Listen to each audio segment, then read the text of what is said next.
Let's go ahead and get started. I'm Amanda with stemCONNECT, and for those of you who are just jumping on, we are here to connect you with experts in industry that are around Central Florida, so that way you can kind of learn about the opportunities that are out there after high school, specifically in a STEM field. So for those of you who do not have a webcam or microphone, please do not be afraid to send in those questions. Don't be shy. This is just like Skype or FaceTime. This is live time, just how you can see and hear us. We'll be able to see and hear you.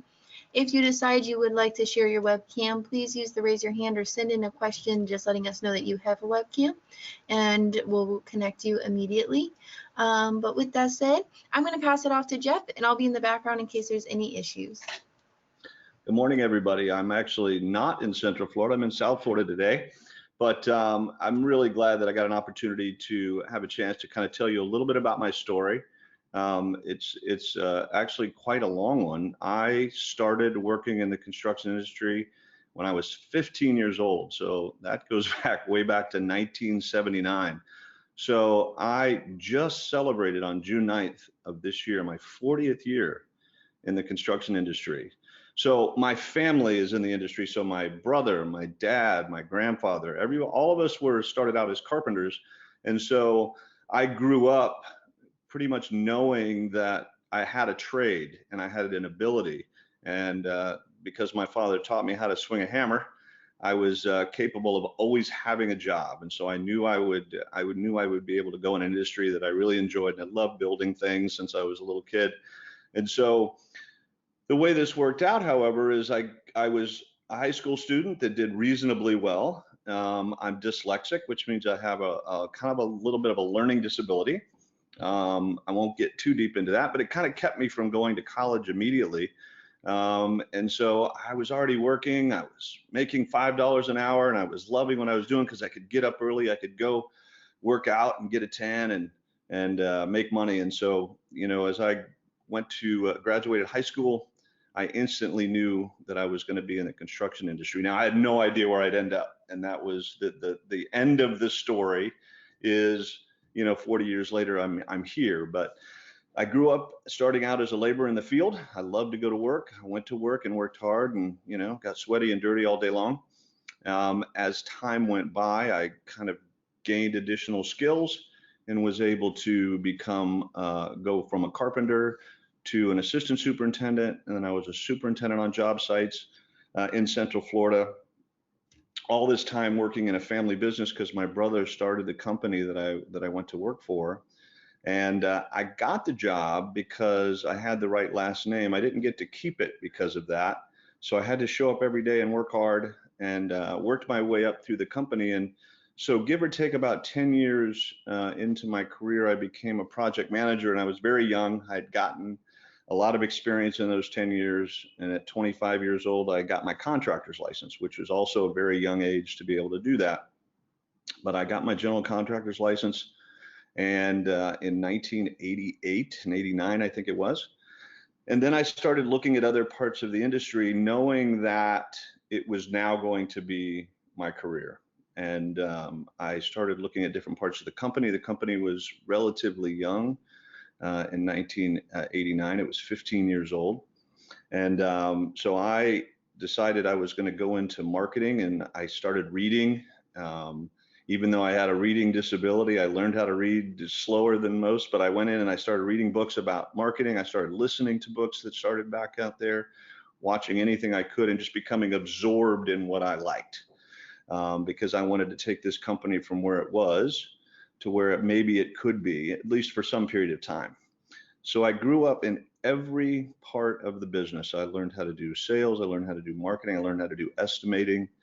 Also a difficult thing for somebody who has dyslexia, but I just learned to adapt. And as time went by, I gained some leadership positions within the company, became a senior project manager, ultimately the vice president of the company. And in 2007, I purchased the company from my brother and became the owner. And so that's a completely different story, because I had no idea what that meant, to take the risk of owning a construction company. But 12 years later, somehow we still are in business, and we will do about $250 million worth of work this year. And we have 18 construction projects all over the state of Florida. And I've just truly been blessed to start work at a young age, love what I was doing, and then just work hard. And as a result, I get to enjoy myself a little bit more at age 56 and travel a little bit more. But a lot of good, smart people at the company. My son, who's 31 years old, started working in the business when he was 16 years old. I pushed him to go to college, and he went to college for a year. Has an interesting story. He went to 1 year of college and then became a professional poker player for 5 years, and then came back and to work with me. And he now works in my estimating department and is getting ready to move to the field. So it's also in his DNA to build things. I can tell you that this is a very honorable business, and that's interesting to say, but it is one of those businesses and careers that you get to build stuff for people who get to live in it, or they get to work in it, or they get to vacation in it, or whatever the thing it is. And if you really think about the business as something that you're creating buildings, much like the classroom that I'm looking at right now, that was built by lots of people that just woke up early and went to work, and you get to work and learn in that space. So that is a very short version of my story. And I wanted to make sure I gave you guys plenty of time to ask me questions about any part of the industry or education. By the way, I did ultimately go to college when I was 46 years old. I did a 3-year program, and so I finally got to say that I went to college. So that was nice. But at the end of the day, I learned a lot just being in the business, and that was my education for the last 40 years. So I'll turn that over to you. And then what kind of questions do you might you have? All right, I'm gonna go ahead and unmute the class that's live to see if you have any questions. Do you all have any questions right now? No questions? All right, for those of you that are in the attendee mode, please go ahead and use that question function on the side. Type those in. I'll give you a minute to do that. And it looks like we already have a question. What special skills are needed in your work? That's a great question, because it depends on what you want to do in the industry, because the industry is broad. I'm on the construction side, so I'm a builder.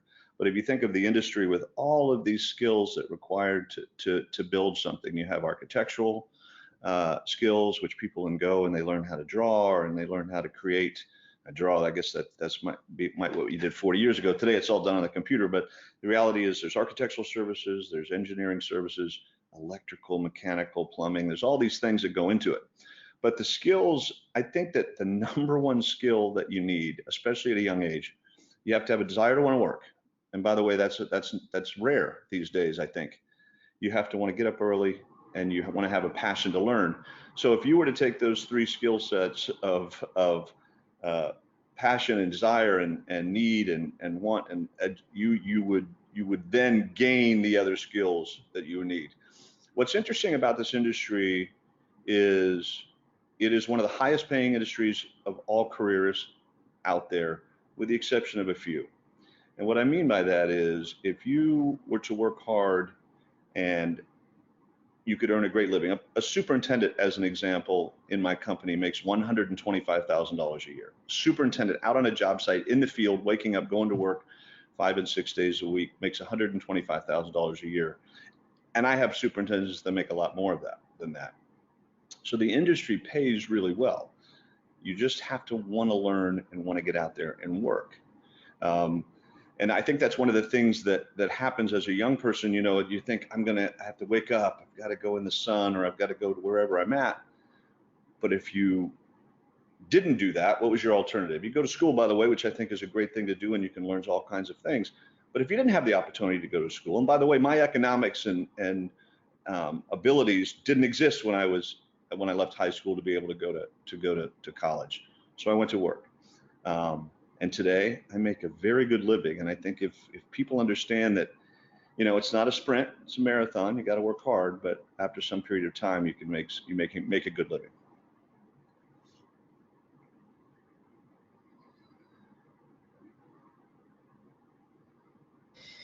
Another question that we might have is what kind of training and programs are offered for new employees that you may have? Do they have to have any general basic skills, or do they have to have any kind of certificates to work with you?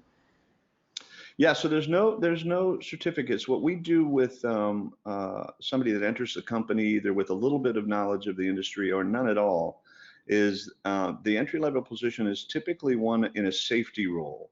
And so we give you the skill sets necessary we train, there's training, there's classes and courses that people take, and then they're able to go out into the field and they're able to absorb all these things going on as they're making sure the job sites are safe. It is one of the most important jobs we have, but interestingly enough, it doesn't require much more than some basic knowledge to be able to get started. We have a lot of people that start at that entry-level role with very little skill sets, and within a matter of 4 to 5 years, they're in an assistant superintendent role and they're working their way to a decision as to where they might want to be. So our company offers all kinds of training, and we work with kids in high school and just out of high school that are capable of working and want to work, and happy to train and put you to work, that's for sure. It looks like we have a question in Mr. Dorda's class, so I'm going to go ahead and unmute your mic, and we should be able to hear you now. So you said you've listened and like read books. Do you have any like suggestions on like what authors I should look into, or books specifically? So Amanda, I didn't quite hear that. Will you understand the question?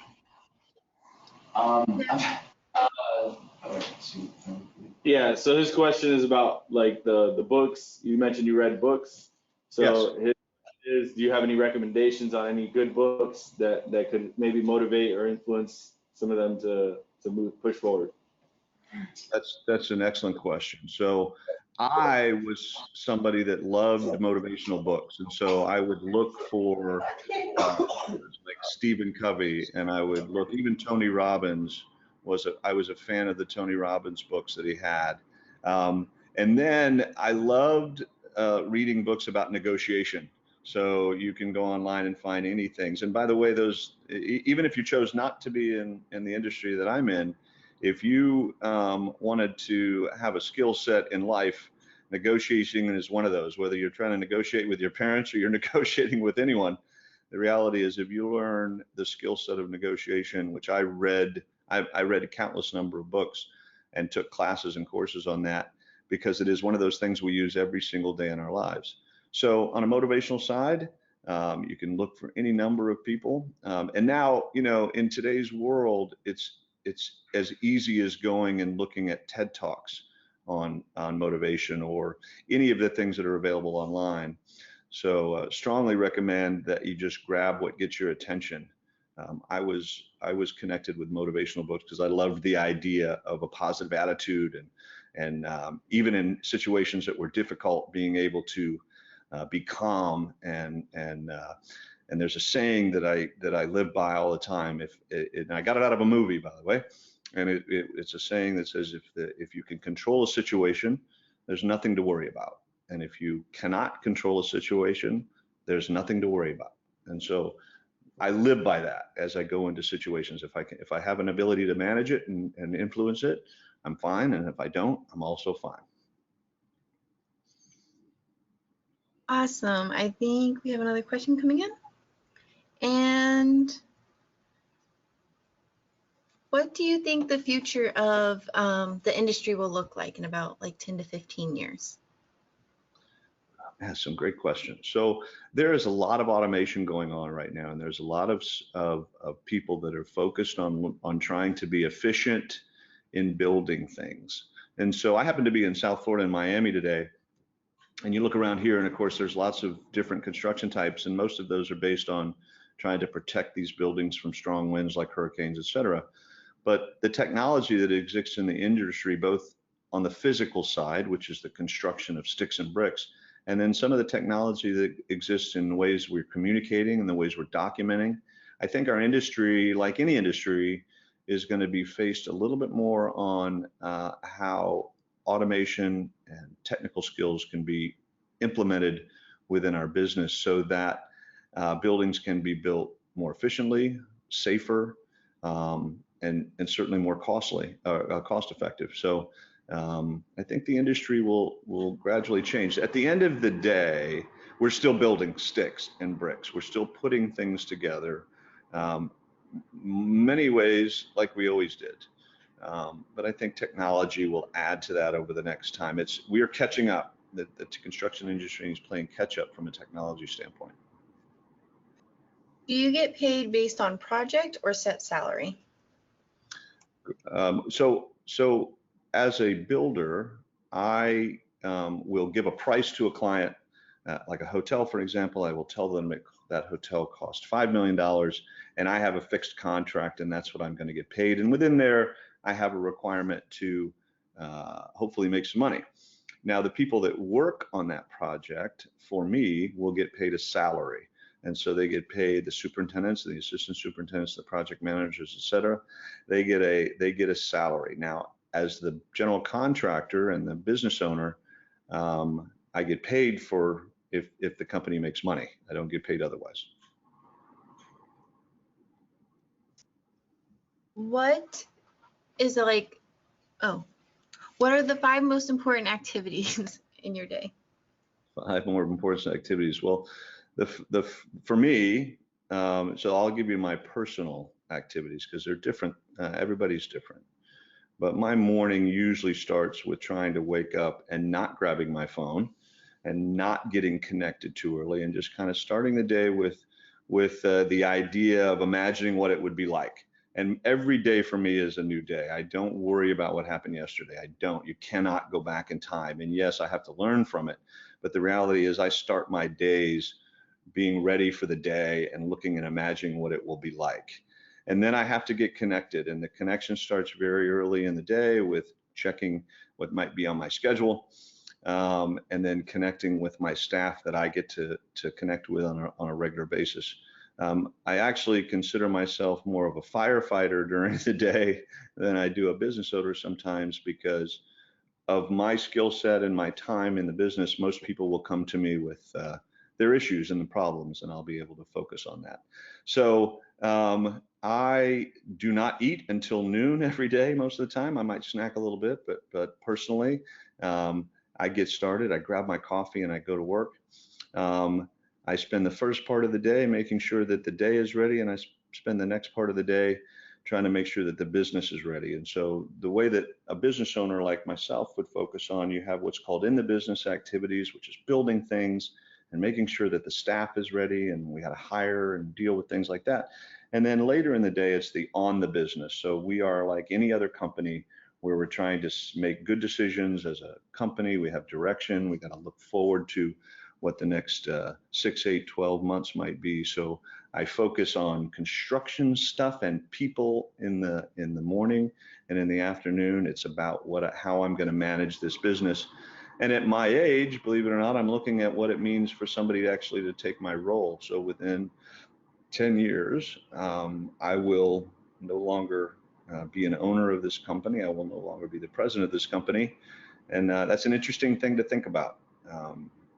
Even though I consider myself young, I've been in this business for a long time, and there's going to be somebody smarter than I am.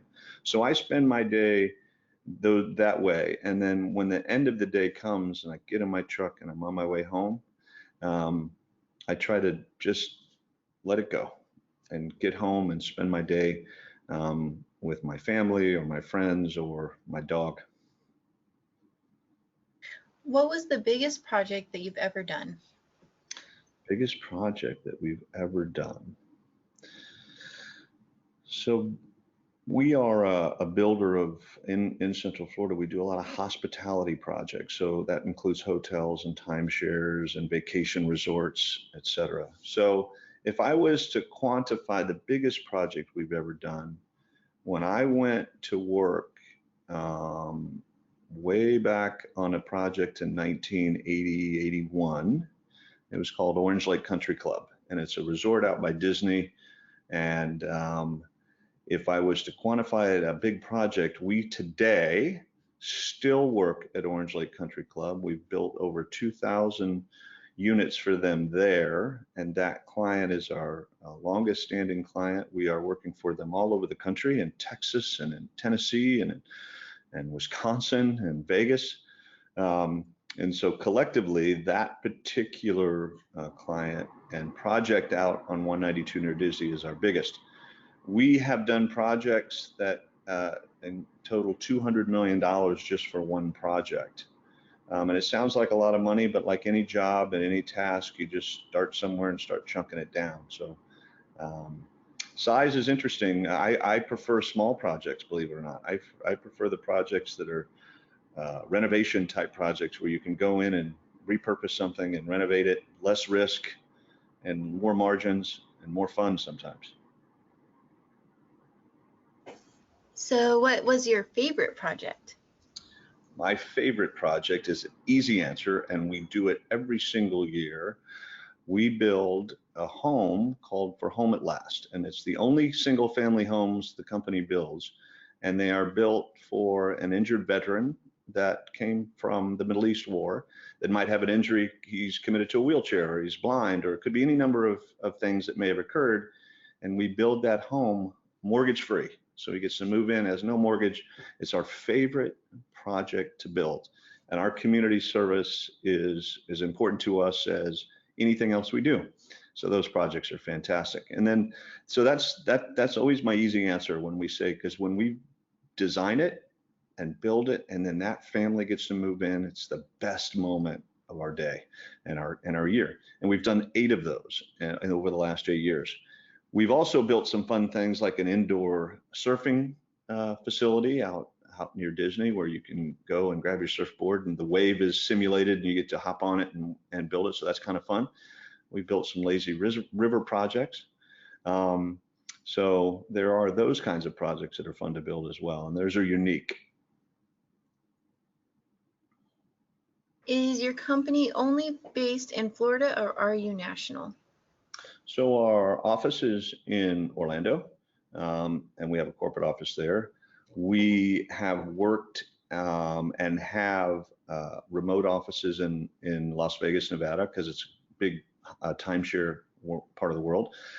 So we do work nationally, but we're based in Orlando. And quite honest with you, I prefer to sleep in my own bed and be at home.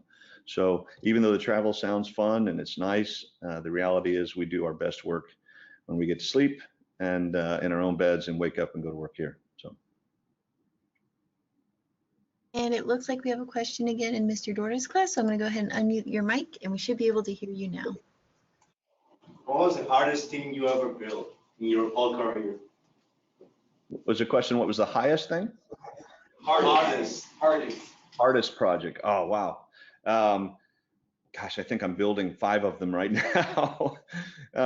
So the most complex projects we've built, we built a project in downtown Orlando called Crescent Central Station, and it was right up against the railroad tracks. It was what they would call one of the first apartment complexes that was based on right next to the train station for the Sunrail that's there.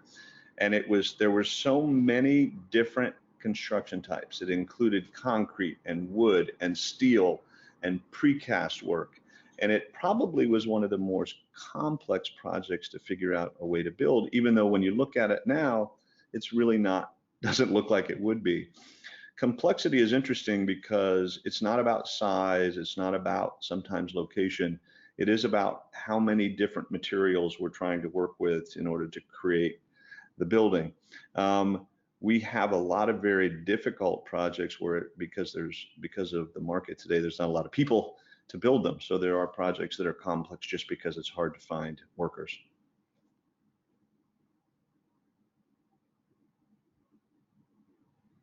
And you should be unmuted again. So how many construction projects have you ever worked on throughout your entire career? So I don't know that I've added it up, but if I had to guess, it's close to 800.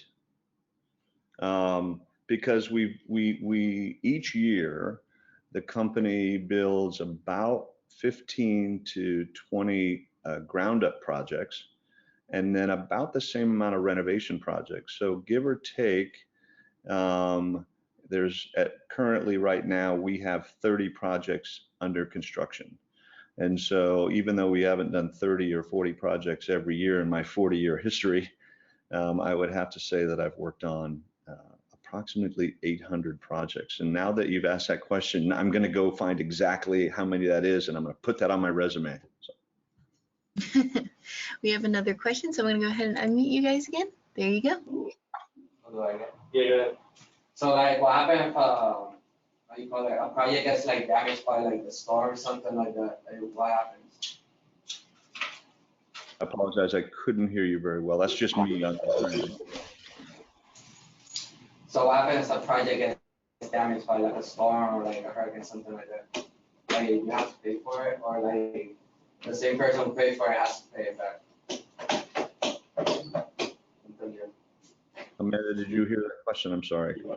No, sorry, it trails off in the middle. Can you just, I think it might be you're facing away from the camera. So the question's basically like, with storm damages, since you're in the construction world, are you responsible for rebuilding, or is that something that just insurance is covering? Oh, okay, yeah. So we have done repairs to storm damage work, but so there's two ways to think about that. There is, if we're building a project and a hurricane comes through and there's damage to the buildings under construction, then we have to fix those projects, and we get paid to do that because it's a hurricane. It's something that insurance covers. We don't actually go look for storm damage or fire damage or any of those kinds of projects, although I think it's a really good business to be in, and I've thought about making a division that just focuses on that. But there's certainly, obviously, living in Florida, plenty of opportunity for hurricane repairs, unfortunately, around the state. We have another class that wants to know what was the most difficult part of building your own company. Ask that question one more time, Amanda. What was the most difficult part of building your own company? Yeah, the most difficult part about building the company is really just finding good people. And you understand that in your career, you're going to hire people, you're going to train them, they're going to be really good at what they do. And then you might want to choose to go start their own company or go to another company. And so I think that the people part of any business is probably the most difficult part, and the part that we become most emotional about. Building things is not emotional for me, but the people that work for me, I'm emotional about. I'm connected to them, and so I want them to be successful. I would love for them to be successful with us for their entire career, and we have lots of people that have done that. But I think with any business that we're in, you will find that managing people will be the most difficult thing to do. All right, and we have another question in Mr. Doherty's class, so you guys are unmuted again.